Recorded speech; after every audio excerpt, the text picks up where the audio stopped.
ప్రపంచంలో ఉన్న చాలా ఇంపార్టెంట్ సిటీస్ మీద స్టడీ చేయాలి. Latin America, Europe, Latin America, Africa cities మీద.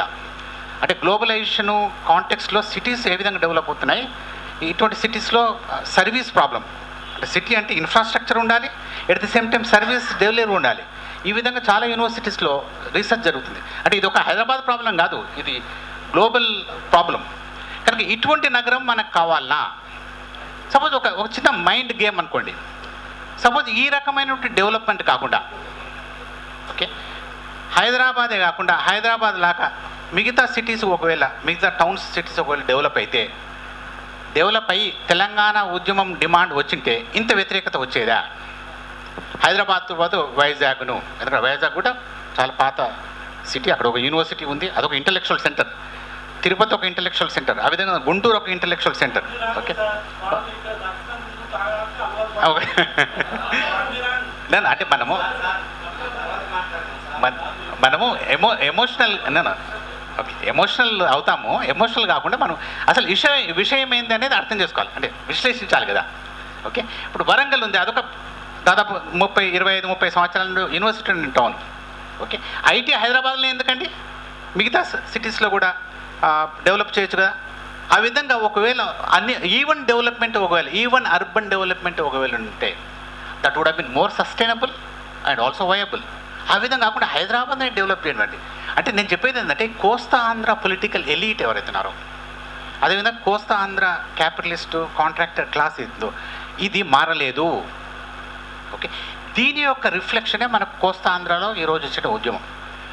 కోస్తా ఆంధ్రాలో మామూలు ప్రజలు, ఉద్యోగులు, అన్ఎంప్లాయిడ్, ఎడ్యుకేటెడ్ యూత్, అదేవిధంగా రైతులు, వీళ్ళకు జెన్యూన్ డౌట్స్ ఉన్నాయి, యాంగ్జైటీస్ ఉన్నాయి.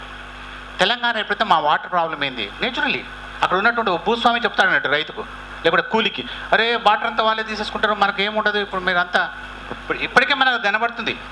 మనకు శ్రీకాకుళం నుండి ఆ మత్స్య కార్మికులు, డిస్ప్లేస్ అయిన మత్స్య కార్మికులు హైదరాబాద్కు ట్యాంక్ బండ్కి వచ్చి ఆ నెట్లు అమ్ముతుంటారు, మన పేపర్లో చూస్తుంటాం.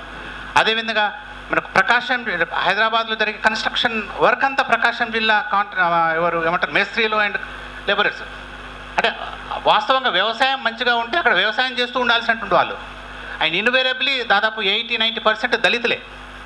ఓకే, కనుక అక్కడ ఒక ప్రజా యాంగ్జైటీ ఉంది, దాన్ని మనం అప్రిషియేట్ చేయాలి. దానికి కారణం ఏంటంటే ఇటువంటి లాప్సైడెడ్ డెవలప్మెంటే. అంటే శ్రీకాకుళం నుండి నెల్లూరు జిల్లా వరకు ఎవరికి ఒక ఉద్యోగం రావాలన్నా హైదరాబాద్కు రావాలి. అదేదో ఐటీ ఉద్యోగమే కాదు, వాచ్మెన్ ఉద్యోగం కావాలన్నా మీరు ఏటీఎం సెంటర్స్ వాటిలో చూస్తే చాలామంది ఈ కోస్తాంధ్ర ప్రాంతం నుండి వచ్చినటువంటి వాచ్మెన్లు ఉంటారు. మనకు ఆ మధ్య పేపర్లో కూడా వస్తుంది, సర్పంచ్గా ఉన్నటువంటి వాడు వాచ్మెన్ అయ్యాడు, చూసే ఉంటారు. ఓకే, అంటే ఒక సర్పంచ్గా ఒక గ్రామంలో ఉన్నటువంటి వాడు ఎంత ఆర్థిక స్థాయి, సామాజిక స్థాయి ఎంత దిగజారిందని.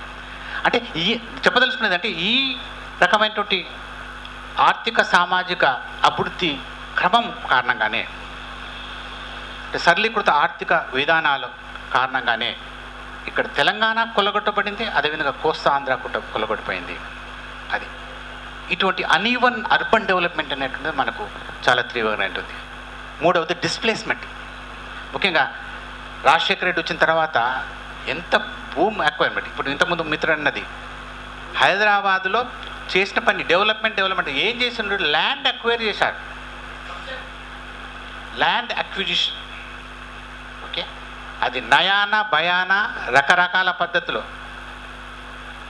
తెలుగుదేశం పార్టీ ఉన్నప్పుడు కోస్తాంధ్ర ఖమ్మాలు ఒక పద్ధతిలో హైదరాబాద్లో ల్యాండ్ అక్వైర్ చేశారు, రాజశేఖర రెడ్డి పీరియడ్లో ఇంకో పద్ధతిలో ల్యాండ్ అక్వైర్. అదంతా డీటెయిల్స్ చూపాల్సి మనందరికీ తెలిసినటువంటి విషయాన్ని. ఓకే, అంటే రియల్ ఎస్టేటు ల్యాండ్ అక్విజిషన్, ఆ ల్యాండ్ అక్విజిషన్ కారణంగా ఎన్ని వేల రైతు కుటుంబాలు ఓకే డిస్ప్లేస్ అయ్యావో జస్ట్ ఇమాజిన్. అంటే there is a heavy social cost in this development. దీన్ని డెవలప్మెంట్ అంటున్నారు. అసలు మనం దీన్ని క్రిటిక్ చేయాలి, దీన్ని కూలంకుషంగా విమర్శించాలి. నా ఉద్దేశంలో తెలంగాణపై జరిగేటువంటి చర్చలో ఈ అంశాలు ప్రధానంగా లేవు. అప్పుడప్పుడు వాళ్ళు వీళ్ళు రేజ్ చేస్తున్నారు, కానీ ఈ అంశాలు అంటే మనకు దాదాపు షాద్ నగర్, మహబూబ్నగర్లో చూసినా షాద్ నగర్ వరకు మొత్తము రియల్ ఎస్టేట్ స్ప్రెడ్ అయిపోయింది, ప్లాట్స్ అయిపోయినాయి. అక్కడ పోయి రైతులతో మాట్లాడితే మేము సార్ 50,000కు 1,00,000కు తీసుకున్నారు, ఇప్పుడు అది 20-30 లక్షలు అయిందని చెప్తారు. ఓకే, అంటే కడుపు మంట అన్నట్టు. అంటే నా 1 లక్షది ఇప్పుడు 20 లక్షలు అయిందని చెప్పి నేచురల్. మరి దీనికి సొల్యూషన్ ఏంటంటే తెలంగాణ వస్తే మన ల్యాండ్ అని చాలామంది అనుకుంటున్నారు. మీరు వీళ్ళు రైతులతో మాట్లాడితే తెలంగాణ వస్తే మా ల్యాండ్ మాకు వస్తాయండి అనే ఆశ ఉందన్నట్టు. అంటే రకరకాల కారణాల వలన ఈరోజు తెలంగాణ ఉద్యమం ఒక ప్రజా ఉద్యమంగా మారింది. దాదాపు ఇవే కారణాల వలన కోస్తాంధ్రాలో కూడా ఉద్యమం వస్తుంది. కనుక దీనికి సొల్యూషన్ ఏంటి అనేటువంటిది ప్రధానమైనటువంటి అంశం. ఈ రకమైనటువంటి డెవలప్మెంట్ మోడల్ను తెలంగాణ ఉద్యమం నేపథ్యంలో విమర్శించి ఒక ప్రత్యామ్నాయాన్ని ప్రొజెక్ట్ చేయాల్సినటువంటి అవసరం ఉంది. తెలంగాణ ఉద్యమం ఆ పని చేయలేదు. అది ఒక మేజర్ లిమిటేషన్ నా ఉద్దేశంలో. ఓకే, అంటే ఆంధ్రప్రదేశ్లో, భారతదేశంలో మిగతా ప్రాంతాల్లో కూడా చాలా ప్రజా ఉద్యమాలు వస్తున్నాయి.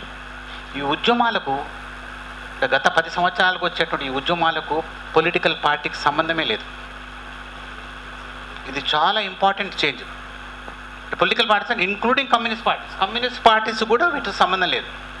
కమ్యూనిస్ట్ పార్టీ ఏం చేస్తుంది, అక్కడ ఒక 500 మంది జమ అయిందంటే అప్పుడు ఈ కమ్యూనిస్ట్ పార్టీ ఒక కమ్యూనిస్ట్ పార్టీ నాయకుని మీద కాకినాడలో సెజ్ వ్యతిరేక ఉద్యమంలో చెప్పిన ఒక కార్యకర్త చెప్పిన విషయం ఏందయ్యా అంటే లోకల్ కమ్యూనిస్ట్ పార్టీలు అంటే, లేదు సార్ ఇక్కడ ఒక 500 మంది జమ అయిందంటే వాళ్ళ నాయకుడు వస్తాడు సార్, స్పీచ్ ఇవ్వడానికి వస్తాడు.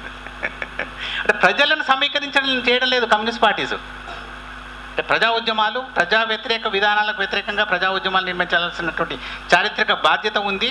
ఎందుకంటే మౌలికమైనటువంటి సామాజిక మార్పును తీసుకొస్తాము అంటున్నట్టు కమ్యూనిస్ట్ పార్టీస్ ప్రజలను సమీకరించడం లేదు. ప్రజలు తమంతకు తాము సమీకరించబడిన తర్వాత అక్కడ పోతారు. కనుక దాదాపు అన్ని ప్రాంతాల్లో పెద్ద ప్రాజెక్ట్స్కు వ్యతిరేకంగా, ఎస్సీజెడ్స్కు వ్యతిరేకంగా, మైనింగ్కు వ్యతిరేకంగా, అదేవిధంగా పవర్ ప్రాజెక్ట్స్కు వ్యతిరేకంగా వచ్చినటువంటి ఉద్యమాలన్నీ ఆ స్థానిక ప్రజల యొక్క ఉద్యమాలు.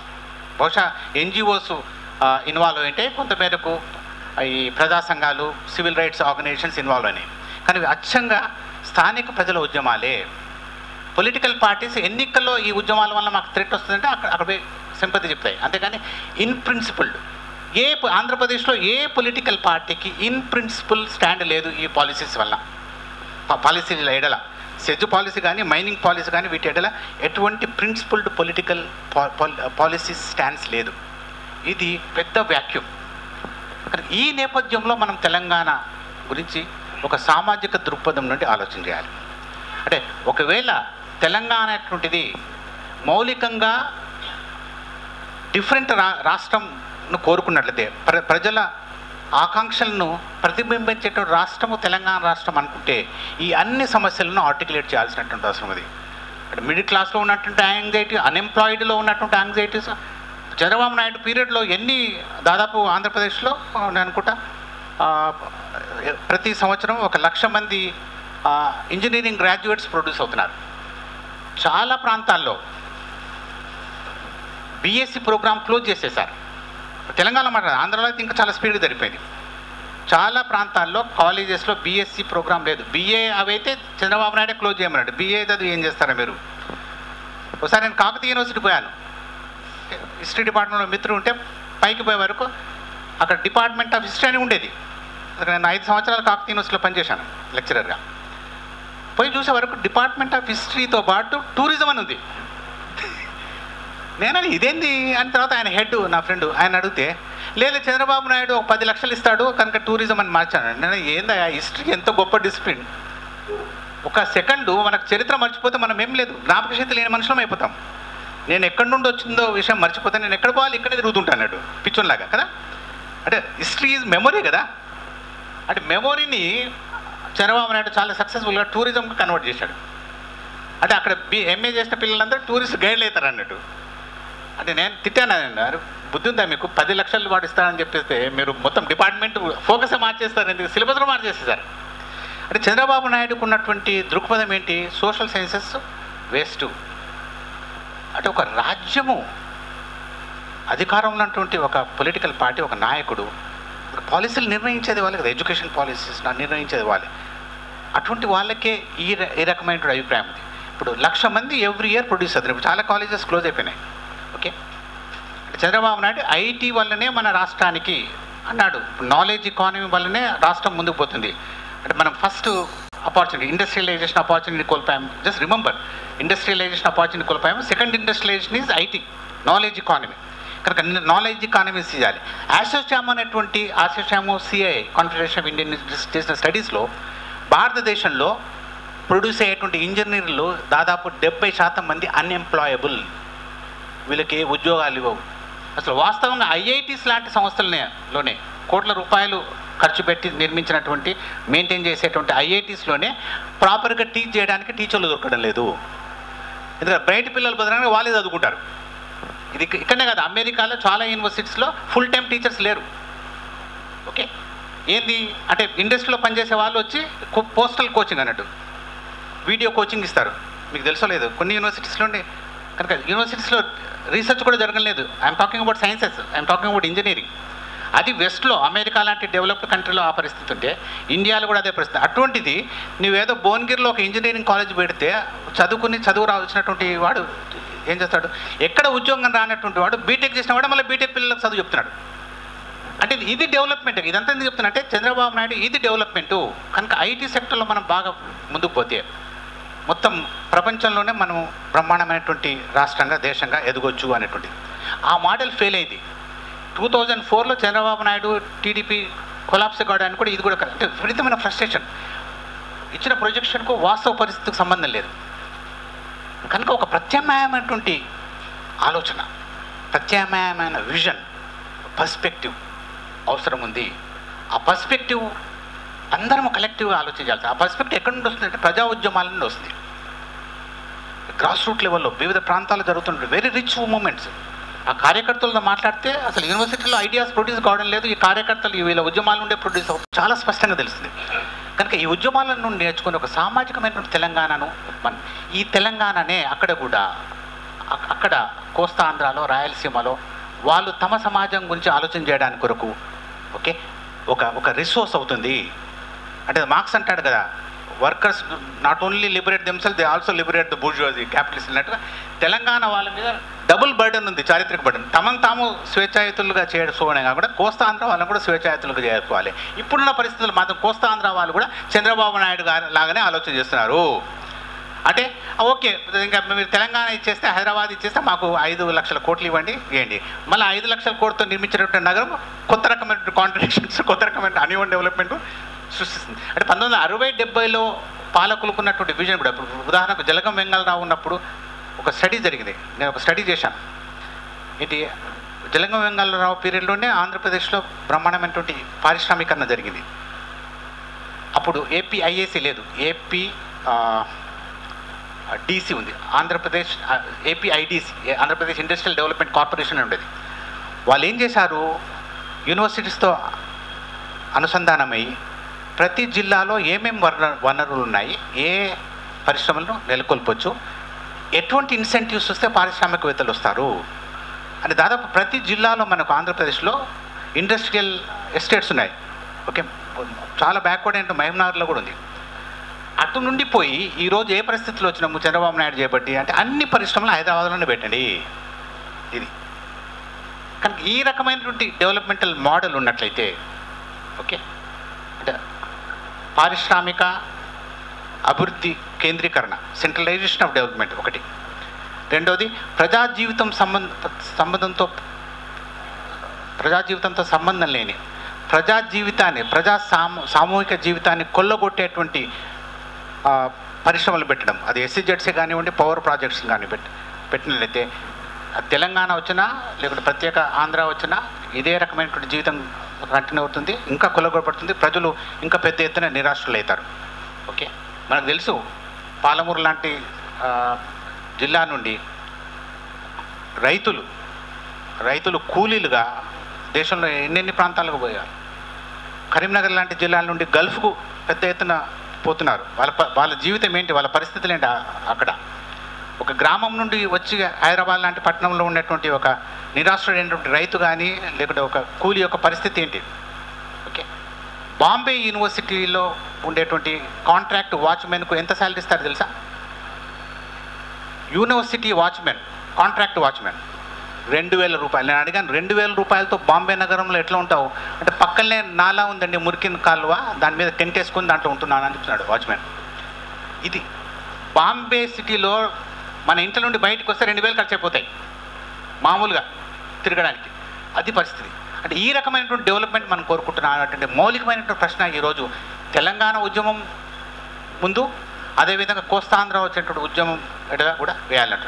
ఇటువంటి నాయకత్వం, ఇటువంటి ఆలోచన ఇది చంద్రబాబు నాయుడుకు మాత్రమే వచ్చినటువంటి మెంటాలిటీ కాదు, డెవలప్ మెంటాలిటీ కాదు, ఇది సార్వత్రికంగా ఉన్నటువంటి డెవలప్మెంట్. ఈ రోగం అందరి రాజకీయ నాయకులకు, క్యాపిటలిస్టులకు ఉంది కనుక దీన్ని విమర్శిస్తూ కింద నుండి ప్రత్యామ్నాయమైనటువంటి ఆలోచన రానంత వరకు ఈ పరిస్థితి విధంగా తెలంగాణ ఉద్యమం పైన, తెలంగాణ ఉద్యమంలో ఈ సామాజిక అంశం చాలా బలంగా ఉంది కనుక ఈ బలమైనటువంటి అంశాన్ని, ప్రజా ఉద్యమాల నుండి తీసుకున్నటువంటి అంశాన్ని ఇంకా డెవలప్ చేసి దాన్ని ఒక మోడల్గా మిగతా ప్రాంతాల్లో కూడా ఇవ్వాల్సినటువంటి బాధ్యత నా ఉద్దేశంలో తెలంగాణ ఉద్యమం ఉంది. I think I will stop it here. Thank you very much.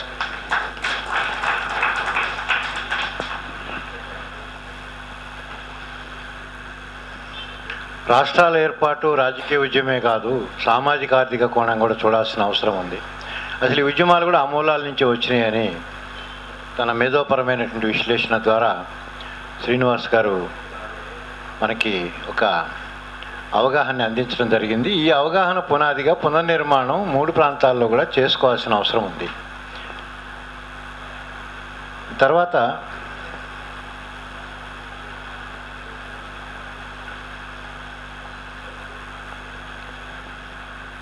Sridevi గారు ఆంధ్ర ప్రాంతం నుంచి ఇప్పుడు మాట్లాడతారు.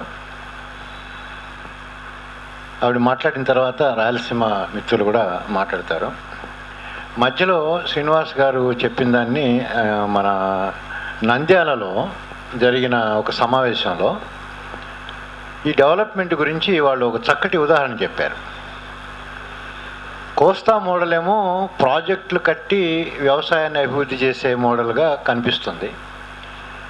తెలంగాణకు వస్తేనేమో అప్ అండ్ డౌన్స్ ఉండటం వల్ల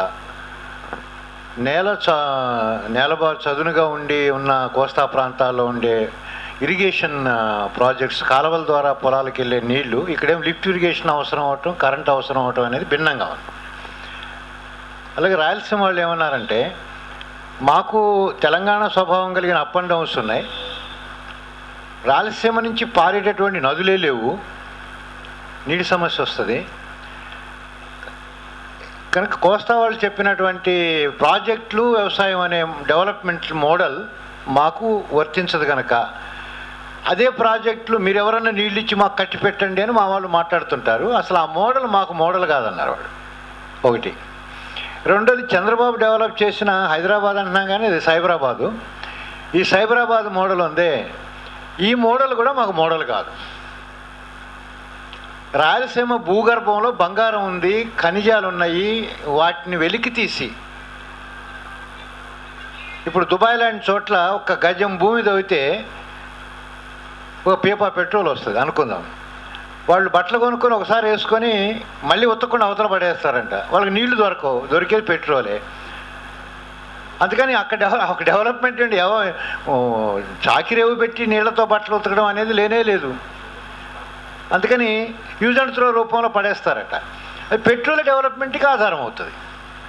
అట్లాగే రాయలసీమకి భూగర్భ బంగారం ఉందే. మనకి ఇప్పుడు కోలార్ గనులు కానీ, ఆ గనులు కానీ, ఈ గనులు కానీ రాయలసీమ మిత్రులు మాట్లాడతారు. నేను జస్ట్ ఒక ఉదాహరణగా చెప్తున్నాను. శ్రీనివాస్ గారు చెప్పినటువంటి Chandrababu hitech development model Hyderabad చాలు మనకి అని అద్వాని కూడా ఒకనాడు అన్నాడు, తెలంగాణకి ఏం కరువు, హైదరాబాద్ ఉంది కదా అని. హైదరాబాద్ మోడల్ని మిగతా జిల్లాల్లో కూడా డెవలప్ చేయగలం అనేది ఒకటి. ఆంధ్రలో కూడా మళ్ళీ ఇంకో హైదరాబాద్ నిర్మిస్తానంటున్నాడు చంద్రబాబు. అలాంటిది వద్దంటున్నారు రాయలసీమ వాళ్ళు. రాయలసీమ మోడల్ భిన్నంగా ఉంటుంది, మేము నిర్మించి చూపిస్తాం, ఒక రాష్ట్రం ఏంటి అని అడుగుతున్నారు. మరి రాయలసీమ సోదరులు చెప్పినప్పుడు అది మాట్లాడతారు. ఇప్పుడు శ్రీదేవి గారు. అధ్యక్షులు ఊషా గారు, అలాగే ప్రొఫెసర్ శ్రీనివాసరావు గారు, వేదిక మీద ఉన్న పెద్దలు, ఇక్కడకు విచ్చేసినటువంటి పాత్రికేయ మిత్రులు, మిగిలిన అందరికీ నా యొక్క ఉద్యమ అభినందనలు. అయితే నా ముందు మాట్లాడిన వ్యక్తులు అందరూ మేధావులు, చాలా విషయాలు చెప్పారు. వారి ముందు నేను చాలా చిన్నదాన్ని. అయితే మనకి రాజ్యాంగంలోనే 100 సంవత్సరాలు జరగబోయేదాన్ని ఆలోచించే ఆనాడు అంబేద్కరు ఆర్టికల్ 3లో చిన్న రాష్ట్రాల ఏర్పాటు దళితులకి చాలా పరిపాలనలోకి వాళ్ళు రావడానికి ఇది ఒక అవకాశాన్ని కల్పిస్తుంది అనేటటువంటిది ఆనాడే దళితులకు ఒక సూచికగా ఆ రోజు పేర్కోవడం జరిగింది. అయితే ఈరోజు కోస్తా ఆంధ్రాలో జరుగుతున్నటువంటి ఉద్యమాలు మనం కనుక పరిశీలిస్తే ఏ విధంగా చూడొచ్చు అనేది చెప్పారు. ఈ హైదరాబాద్ కేంద్రంగా కోస్తా ఆంధ్ర నుంచి వచ్చినటువంటి బడా పెట్టుబడిదారులు, అగ్రకుల ఆధిపత్యంతో ఉన్నటువంటి వాళ్ళు ఏదైతే మెజారిటీ ఇక్కడ ఆర్థిక సోర్సెస్ని వారి చేతిలోకి తీసుకున్నారో వాళ్ళు అక్కడ ఉద్యమాలు నిర్వహిస్తున్నారు. అక్కడ ఉద్యమం నిర్వహించడానికి ప్రజల్ని ప్రేరేపితల్ని చేయడానికి మూల కారణం ఏం చెప్తున్నారు అంటే, అక్కడ ఎవరిని అడిగినా కూడా ఏముంది, ఇక్కడ నుంచి మనకి వాటర్ రాదు, విద్యుత్ ఉండదంట, అసలు ఆ తెలంగాణ విడిపోయిన తెల్లారి నిండే మనకి కరెంట్ ఉండదంట, అంతా ఆంధ్ర అంతా సింహ చీకటి అయిపోతుంది అనేటటువంటిది ఒకటి అంశం చెప్తున్నారు. మరి నీటి విషయం ఒకటి. అది కాకుండా మన ఉద్యోగాలు అక్కడ ఉన్నటువంటి ఆంధ్ర వాళ్ళందరినీ, రాయలసీమ వాళ్ళందరినీ తరిమేస్తారంట. ఇక్కడ ఉన్నటువంటి వాళ్ళందరూ అక్కడికి వచ్చేస్తే ఉద్యోగాలు లేకుండా నిరుద్యోగులుగా అయిపోతారు అనేటటువంటివి చెప్తున్నారు. కానీ అసలు మన భారతదేశం అన్ని దేశాల కంటే కూడా గనులు కానివ్వండి, భూగర్భంలో అనేక గనులతో నిండి ఉన్నటువంటిది మన భారతదేశం. ఇప్పుడు విశాఖలో చూసుకుంటే అరకు లోయల్లో మైన్స్ ఉన్నాయి, కోస్తా అంతా సముద్ర తీరం ఉంది, మత్స్య సంపద ఉంది, అక్కడ పంటలు సుశిశ్యామలంగా పండేటువంటి అవకాశాలు గోదావరి ఉంది. అన్నీ ఉన్నప్పటికీ కూడా దానిని అభివృద్ధి చేయకుండా ఈరోజు పెట్టుబడిదారులంతా ఈ హైదరాబాద్ని కేంద్రంగా చేసుకొని దీన్ని డెవలప్ చేసినటువంటి విషయం ఏ విధంగా డెవలప్ అయింది ఏంటి అనేది చెప్పారు. అయితే ఈ డెవలప్ని మళ్ళీ మనం చిన్న రాష్ట్రాలుగా విభజించడం వల్ల అక్కడికి వెళ్ళిన తర్వాత మన సంస్కృతి ఉంది, ఆ సంస్కృతి పరిరక్షించబడుతుంది. అక్కడ ఉన్నటువంటి వాళ్ళకి ఉద్యోగ అవకాశాలు, చిన్న రాష్ట్రాలు ఏర్పడటం వల్ల ఉద్యోగ అవకాశాలు మెరుగుపడుతుంది. మరొక ఏదైతే గ్లోబలైజేషన్లో భాగంగా ఈ హైదరాబాదు ఒక అభివృద్ధి నమూనాగా, అంటే ఇది అభివృద్ధి అనేటటువంటిది కనబడుతుంది హైదరాబాదు, కానీ ఇక్కడ అనేక మంది సామాజికంగా కోణం నుంచి ఆలోచిస్తే ఇక్కడ ఎంత దుర్మార్గమైనటువంటి అభివృద్ధి ఉంది అనేటటువంటిది మనకు తేటతెల్లమవుతుంది. అలాంటి అభివృద్ధి కాకుండా స్వచ్ఛమైనది, ప్రజలకి తినడానికి తిండి, ఉండడానికి ఇంత నీడ కల్పించేటటువంటి అభివృద్ధిని ఈ రాష్ట్రాల విభజన జరిగితే చేసేటటువంటి సోర్సెస్ చాలా ఆయా ఏరియాల్లో ప్రాంతాల్లో ఉన్నాయి. రాయలసీమలో గనులు ఉన్నాయి.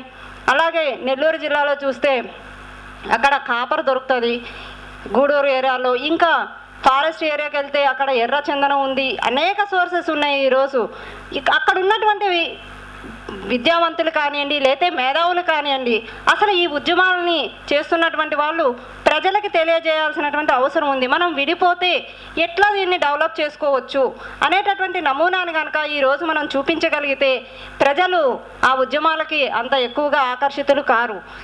ప్రధానంగా ఇప్పుడు జరుగుతున్నటువంటి ఉద్యమాలని నేను మీడియా మిత్రులకి విజ్ఞప్తి చేసేది ఏంటంటే, అక్కడ కొంచెం ఉద్యమం జరిగినా కూడా ఇక్కడ ఉవ్వెత్తున చూపెట్టి కూడా కొంత ప్రజల్లోకి, ఇక్కడ వాళ్ళల్లో కూడా ఈ తెలంగాణ ఏమవుతుంది రేపు అనేటటువంటి ఒక పెద్ద క్వశ్చన్ మార్క్ని ప్రజల్లోకి తీసుకెళ్తున్నారు. గ్రామీణంలో ఉన్నటువంటి ప్రజల్లోకి తీసుకెళ్లేటటువంటి ఒక కనిపిస్తూ ఉంది.